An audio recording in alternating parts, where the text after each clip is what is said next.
Halo guys, perkenalkan kami dari kelompok 7, saya Kalista Lea. Saya Patrick. Saya Ferdinand. Saya Renald. Dan hari ini kami mau membahas tentang corporate restructuring. Nah, yang pertama-tama, corporate restructuring itu apa sih? Ada yang tahu nggak? Oke nih, mungkin aku bantu jelasin ya buat definisi dari corporate restructuring. Jadi corporate restructuring ini sendiri adalah sebuah tindakan yang dilakukan oleh perusahaan untuk mengubah struktur perusahaannya. Nah, pasti tujuannya utama yaitu untuk memperbaiki kinerja keuangan perusahaan. Gitu. Nah, untuk corporate restructuring sendiri itu dapat dilakukan dalam beberapa aspek di perusahaan. Pertama yaitu perbaikan portofolio, lalu perbaikan permodalan, terus ada perbaikan SDM, dan yang terakhir ada perampingan manajemen. Baik. Nah, kalau begitu yang pasti corporate restructuring ini tujuannya untuk memperbaiki apapun aspek perusahaan itu ya. Oke, jadi selanjutnya kira-kira kita mau membahas corporate restructuring dari perusahaan apa nih? Jadi untuk saat ini corporate restructuring kan banyak di Indonesia. Kami kelompok 7 pilih WSKT atau Waskita Karya sebagai perusahaan yang dianalisa. Tuh, kalau yang masih belum tahu Waskita Karya itu bergerak di bidang apa, misalnya di jalan tol atau apa, nah itu yang menaunginya PT Waskita Karya. Kemudian nih, kira-kira PT Waskita Karya ini telah melakukan corporate restructuring itu berapa kali? Kalau yang aku tahu sih, PT Waskita Karya ini udah ngelakuin restructuring sebanyak 1 kali sih. Dan pertama itu dilakuin di bulan Januari di tahun 2021. Tujuannya ya buat penyataan kondisi keuangan berupa yaitu kewajiban keuangan pada krediturnya. Dan juga ketentuan yang terdapat dalam kontrak perseroannya dia juga, yaitu mewajibkan dia juga kayak gitu. Dan anak usahanya sebagai dampak dari pandemi COVID-19. Nah, sebagai gambaran juga nih, di kuartal 3 tahun 2020 itu WSKT ini udah membukukan laba rugi hingga 2,63 triliun rupiah. Dan perolehan itu berbanding terbalik dengan capaian kuartal 3 di tahun 2019-nya yang berhasil mencetak laba 1,15 triliun rupiah waktu itu. Dan pendapatannya juga turun loh sebesar 46%. Jadi cuma sebesar 11,74 triliun daripada kuartal 3 2019 yang udah mencapai 22,01 triliun. Nah, sementara itu total asetnya WSKT juga per 30 Desember 2020 itu juga menyusut menjadi 115,62 triliun rupiah dibandingin dengan posisi per 31 Desember 2019 sebesar 122,58 triliun. Namun, total liabilitas perseroan ini menyusut menjadi 91,86 triliun per akhir September 2020 dibanding dengan Desember 2019 yang sebesar 93,4 triliun. Nah, rencana restrukturasi PT WSKT ini juga dengan cara divestasi. Caranya ya divestasi anak perusahaan, kemudian juga menerbitkan surat utang, hingga sampai mengikuti program pemulihan ekonomi nasional atau yang disingkat PEN. Nah, selama proses restrukturasi keuangan ini, itu juga ada berbagai upaya juga buat menjawab pemenuhan kebutuhan atau kewajiban keuangan kepada para kreditur. Nah, perseroan ini juga sedang melakukan negosiasi dengan para kreditur perseroan supaya bisa memberikan relaksasi ini atas kewajiban pembayaran baik yang udah jatuh tempo atau yang akan jatuh tempo. Nah, pemenuhan ketentuan rasio keuangan dan juga ketentuan-ketentuan lain dalam perjanjian kreditnya. Oke, dalam prosesnya pada 21 Juli 2021, PT Waskita telah mendapatkan persetujuan restrukturasi kredit dari 5 bank, yaitu yang pertama adalah PT Bank Mandiri Tbk atau BMRI, kemudian yang kedua ada PT Bank Negara Indonesia Tbk atau BBNI, kemudian yang ketiga ada PT Bank Rakyat Indonesia atau BBRI, yang keempat ada PT Bank Syariah Indonesia Tbk atau BRIS, dan yang terakhir adalah PT Bank Pembangunan Daerah Jawa Barat dan Banten Tbk atau BEKS senilai 19,28 triliun. Negosiasi menghasilkan suku bunga yang lebih rendah dan jangka waktu yang lebih lama. Pada kuartal 3 2021, Waskita telah menyelesaikan restrukturasi senilai 29,2 triliun utang dengan 21 bank. Berkat restrukturasi tersebut, suku bunga pinjaman turun dari 8,75 hingga 9% menjadi 5,5% per tahunnya. Selain itu, jatuh tempo juga diperpanjang hingga tahun 2026.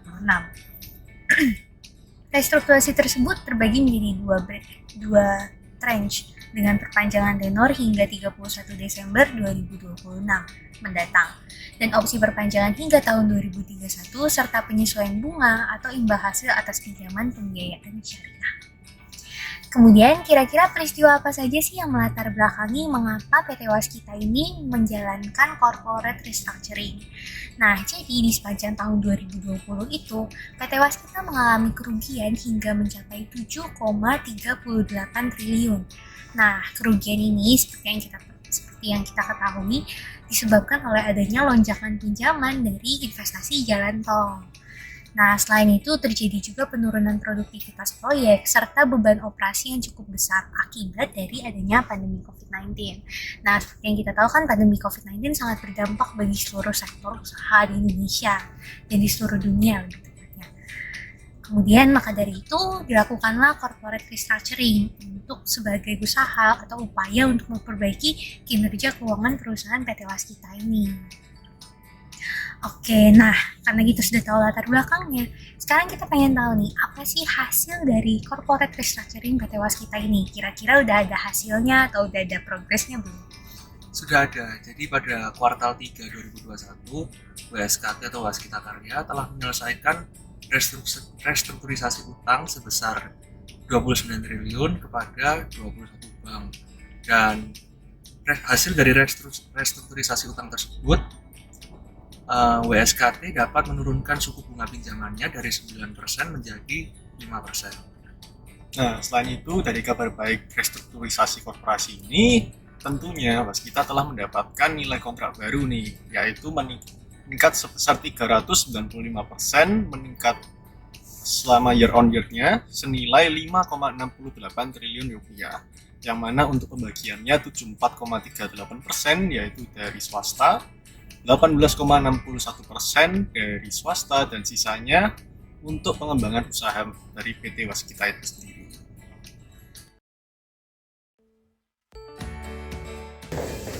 Halo semuanya, kita dari kelompok 7, perkenalkan saya Kalista Lea. Saya Ferdinand. Saya Reinhard, dan saya Patrick.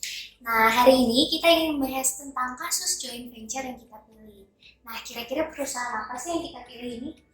Mungkin sebelum itu kita jelasin dulu aja ya berkaitan dengan joint ventures. Jadi mungkin buat teman-teman yang belum tahu terkait joint ventures, jadi joint ventures sendiri ini merupakan gabungan dari minimal 2 perusahaan atau lebih untuk mengadakan suatu bisnis bersama dalam suatu perusahaan, baik itu perusahaannya sudah ada maupun masih akan dibangun. Betul sekali. Nah, sekarang setelah kita tahu nih apa definisi arti dari joint venture, kira-kira perusahaan apa dulu yang kita pilih tadi yang telah melakukan joint venture? Jadi perusahaan yang kita pilih yaitu perusahaan dari Toyota Corporation dengan Panasonic Corporation. Jadi mereka mengembangkan perusahaan baru joint venture bernama Planet Energy and Solution Incorporation. Nah, di mana kepemilikan dari Toyota sebesar 51% dan Panasonic 49%. Oke, nah seperti yang kita tahu, kita pastinya tahu nih, gak asing lagi sama perusahaan Toyota dan Panasonic. Panasonic kan memang bergerak di bidang elektronik, menghasilkan baterai yang terbaik juga. Kemudian Toyota, pastinya kita semua tahu kalau Toyota menghasilkan mobil-mobil yang sering kita lihat di jalanan di Indonesia maupun di luar negeri. Terus kemudian apa lagi? Ya, mungkin sedikit latar belakang ya tentang kenapa kok akhirnya Panasonic dan Toyota ini mau kayak melakukan joint venture, melakukan bersama. Jadi Panasonic kan waktu itu juga pernah melakukan joint venture dengan perusahaan Tesla dan ya istilahnya kurang menghasilkan profit atau keuntungan yang baik lah istilahnya, masih belum menghasilkan keuntungan. Jadi akhirnya Panasonic istilahnya melakukan joint venture lagi dengan harapan bisa berhasil untuk membangun jenis baterai baru ini. Soalnya mereka juga mau terus berkembang kan juga, soalnya ke depan juga akan menggunakan banyak dari kebutuhan listrik. Nah, jadi akhirnya Panasonic berusaha untuk mengembangkan baterai baru, sedangkan Toyota di sisi lain juga mencari sebuah keuntungan dari kelebihan Panasonic, terutama di bidang baterainya. Mereka yang bergerak di bidang otomotif juga pastinya berusaha untuk mengembangkan mobil listrik dengan kualitas baterai yang baik juga. Jadi akhirnya Toyota dan Panasonic ini ngelakuin joint venture atau kerjasama ini. Oke, nah seperti yang kita tahu peristiwa ini juga berdampak juga bagi dunia dan lingkungannya karena sekarang kan kita sudah mulai banyak yang menggunakan mobil listrik untuk menghindari polusi, untuk menjaga bumi kita juga. Nah, kira-kira sudah sampai mana sih progres dari joint venture ini? hasilnya apa yang dihasilkan. Nah, kalau untuk hasil udah menghasilkan mobil. Iya, untuk saat ini ada namanya design 4X. Iya, bisa 4X benar sekali. Oke, jadi bisnis forex ini sudah bisa kita temui dan mulai masuk ke Indonesia pada bulan November 2022 ini. Nah, seperti yang kita tahu, bisnis forex ini merupakan hasil dari Toyota dan juga baterainya didukung oleh Panasonic. Nah, jadi kita bisa lihat langsung nih ya hasil nyata dari joint venture kedua perusahaan yang sama-sama expert di bidang masing-masing dan saling menguntungkan. Oke, jadi usaha patungan dari Toyota dan Panasonic yaitu Prime Planet Energy and Solution ini bergerak dalam bidang apa sih? Jadi, ruang lingkup operasi bisnis mereka itu mencakup penelitian, pengembangan, teknik produksi, manufaktur, pengadaan, penerimaan pesanan, dan juga manajemen yang terkait dengan baterai lithium-ion prismatik otomotif, baterai solid state, dan juga baterai generasi berikutnya. Nah, tentunya Toyota akan mentransfer peralatan dan personel ke perusahaan joint venture ini di bidang pengembangan dan rekayasa produksi yang terkait dengan sel baterai, sedangkan untuk Panasonic akan mentransfer peralatan, aset lain, kewajiban personel, dan juga item lainnya ke usaha joint venture ini di bidang pengembangan teknik produksi manufaktur di pabrik di Jepang dan di Dalian, Cina, pengadaan, penerimaan pesanan, dan juga fungsi manajemen terkait ke bisnis baterai prismatik otomotif ini.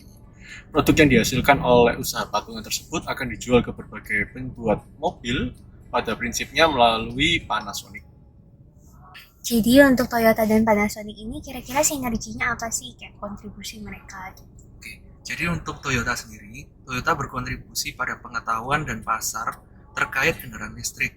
Lalu teknologi canggih terkait baterai, dan yang terakhir kemampuan manufaktur memproduksi kendaraan listrik.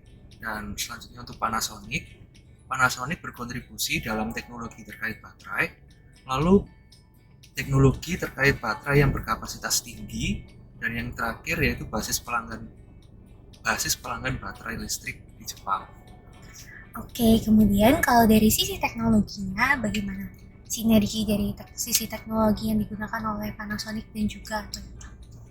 Kalau dari Panasonic dan Toyota mungkin sebelumnya juga kita sudah pernah bahas ya. Kalau misalnya Panasonic punya baterai yang bagus, bahkan secara teknologi mereka juga terus ngembangin baterainya supaya baterainya ini bisa ngalami istilahnya target baterai untuk mobil listriknya bisa lebih ringan dan juga lebih tahan lama, supaya mobil listrik yang dihasilkan juga istilahnya bisa melaju lebih cepat juga, terus juga punya tempat yang lebih luas juga untuk baterai dengan kapasitas yang lebih besar juga. Sedangkan untuk Toyota sendiri, ya mereka juga terus mengembangkan produknya, bahkan mereka juga barusan rilis mengeluarkan mobil listrik sebagai hasil kerjasama kan daripada joint venture ini gitu kan. Dan ya untuk mobil listriknya meskipun memang harganya lebih mahal, cuman memang satu karena itu memang dari ekspor ya, jadi beberapa bahannya itu dari Jepang, kemudian baterainya juga, sehingga memang kualitasnya memang yang bagus, dan karena ada perbedaan kurs juga cukup mahal. Kemudian mereka juga mempertimbangkan kalau misalnya kenaikan harga di tahun baru kan, jadi mereka memang ngeset harga yang lebih tinggi supaya nggak terjadi penaikan harga lagi di tahun yang baru karena kurs mata uang, karena biaya material yang lebih meningkat dan lain sebagainya. Jadi memang mereka men-set harga yang cukup mahal untuk mobilnya, tapi dengan kualitas yang memang terjamin seperti itu. Oke, berarti pastinya mobil keluaran terbaru yang listrik dari Toyota dan juga Panasonic ini sangat worth it dengan harganya karena kualitas yang diberikan oleh Panasonic dan juga Toyota yang terbaik di bidangnya masing-masing itu tidak main-main lagi gitu kan, karena memang yang terbaik lah gitu.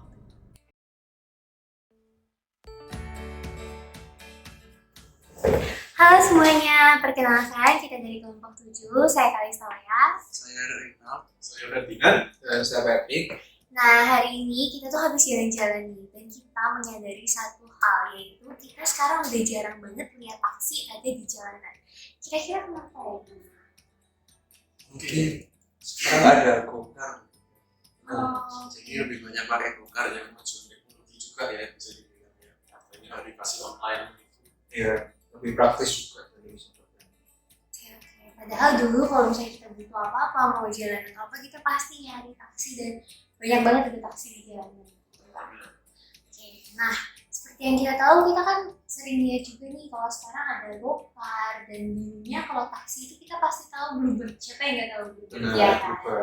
Nah, tapi yang denger-denger nih ya, Gokar sama Bluebird ini mereka kerjasama dalam bentuk strategic alliance. Nah, kira-kira strategic alliance itu apa sih guys? Oke, mungkin aku bantu jelasin nih buat pengertian sendiri dari aliansi strategi. Aliansi strategi ini sebenarnya istilah untuk beberapa perusahaan atau beberapa kelompok perusahaan yang memiliki tujuan yang sama dan ingin bekerja sama dengan berbagai bidang yang ada, sektor perusahaan yang ada. Nah, tujuan utama aliansi strategi ini pastinya kan yang pertama untuk menambahkan keuntungan dari perusahaan itu sendiri, dan selain itu aliansi strategi itu juga bisa meningkatkan brand awareness dari perusahaan masing-masing. Oke, jadi Selain itu juga aliansi itu juga bisa memberikan pemasaran yang lebih efektif daripada yang kalau nggak beraliansi. Selanjutnya lagi juga aliansi ini memberikan dampak dan seperti penghematan produksi, biaya produksinya jadi lebih hemat, dan pengembangan produk dengan aliansi produk juga bisa lebih menarik. Oke, berarti pastinya Bluebird ini mendapatkan keuntungan, Gojek juga, dan daripada saat mereka berdiri sendiri gitu ya. Kira-kira apa sih hal yang melatar belakangi kenapa Gojek dan Bluebird ini bersatu? Padahal kan mereka bergerak di bidang yang serupa gitu kan.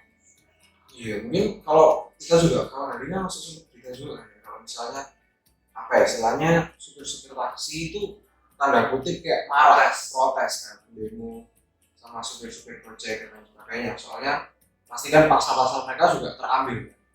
Jadi istilahnya melalui aliansi ini satu mungkin juga mereka mengurangi persaingan ya. Karena mereka juga bisa bekerja sama melalui aliansi ini, terus juga tingkatin lagi kualitas dari pelayanan mereka melalui aliansi ini. Oke. Berarti selain mengurangi persaingan tapi juga menguntungkan masing-masing pihaknya nih ya. Jadi walaupun sekarang kita sudah jarang lihat taksi, tapi di luar sana masih banyak yang menggunakan Bluebird tapi lewat aplikasi Gokar gitu ya, betul ya. Benar. Nanti ada pilihan tersendiri namanya GoBluebird kalau aplikasi Gokar. Oke, baik. Berarti hasil dari strategi alliance Gokar dan juga Bluebird itu ada di aplikasi Gojek sendiri ya. Iya, benar. Itu udah tahun 2017 ya. Betul. Februari 2017. Masing-masing perusahaan kan juga punya keuntungan tersendiri. Dari Gojek sendiri, mereka bisa tetap meningkatkan brandnya karena mereka bekerja sama dengan taksi Bluebird, yang mana kita sudah tahu taksi Bluebird ini sudah ada sejak lama gitu. Dari Bluebird sendiri, taksinya kan mereka akan mendapatkan pangsa pasar dari Gojek juga, yang mana kan untuk mendapatkan pasar secara online kita kan juga perlu untuk bekerja sama dengan perusahaan yang menyediakan platform. Oke, jadi dari strategi kontribusi dari sisi marketing, teknologi, dan juga finansial, Gojek dan Bluebird ini bagaimana kira-kira? Oke, jadi pastinya ya kerjasama antara aliansi strategi dari Gojek dan juga Bluebird ini menimbulkan banyak strategi baru ya untuk kedua perusahaan ini. Jadi mungkin pada sisi teknologi dan juga marketing, untuk Bluebird sendiri yang menyediakan layanan jasa transportasi yang dulunya konvensional yang seperti kita tahu, sekarang perusahaan ini tuh mendapatkan exposure dari aplikasi dan juga pemasarannya Gojek yang memudahkan para konsumen untuk memesan taksi. Oke. Seperti yang kita tahu kan biasanya dulu kalau kita mau pesan taksi itu kita kayak harus nunggu ada taksinya dulu gitu kan. Kalau sekarang kita sudah bisa pesan langsung lewat aplikasi Gojek gitu ya. Oke. Benar. Lalu dari sisi Gojeknya sendiri, brand Gojek itu mendapatkan kepercayaan lebih di masyarakat karena mendapat dukungan dari Bluebird. Karena Bluebird itu adalah sebuah perusahaan transportasi yang sudah berdiri sejak lama dan merupakan market leader. Jadi secara tidak langsung aliansi tersebut dapat semakin menguatkan brand Gojek itu sendiri. Oke. Nah, selain itu, buat yang sisi financial, sisi keuangan, karena aliansi strateginya Bluebird sama Gojek ini, metode pembayaran layanan transportasi Bluebird ini semakin bervariasi karena sudah terintegrasi juga sama Gojek gitu. Ya, dan pastinya kalau kita menggunakan jasa Bluebird, walaupun kita tidak order menggunakan aplikasi Gojek, tapi kita bisa tetap melakukan pembayarannya lewat GoPay. Yang mana GoPay itu sama dengan merupakan metode pembayaran dari Gojek. Gitu ya. Oke. Nah, untuk teman-teman yang mungkin mau lihat langsung hasil dari strategi kalian sini, kalian bisa langsung open aplikasi Gojek kalian yang kalian udah install di HP dan kalian ke kolom Gokar, itu nanti kalian nemuin sendiri pilihan buat pesen Go Bluebird. Jadi kalian bisa pesen Gokar atau kalian mau naik taksi bisa pesen Go Bluebird. Oke, sampai situ dari kelompok kita. Mungkin ada yang mau nambahin lagi? Mungkin sudah cukup. Oke, udah cukup. Terima kasih.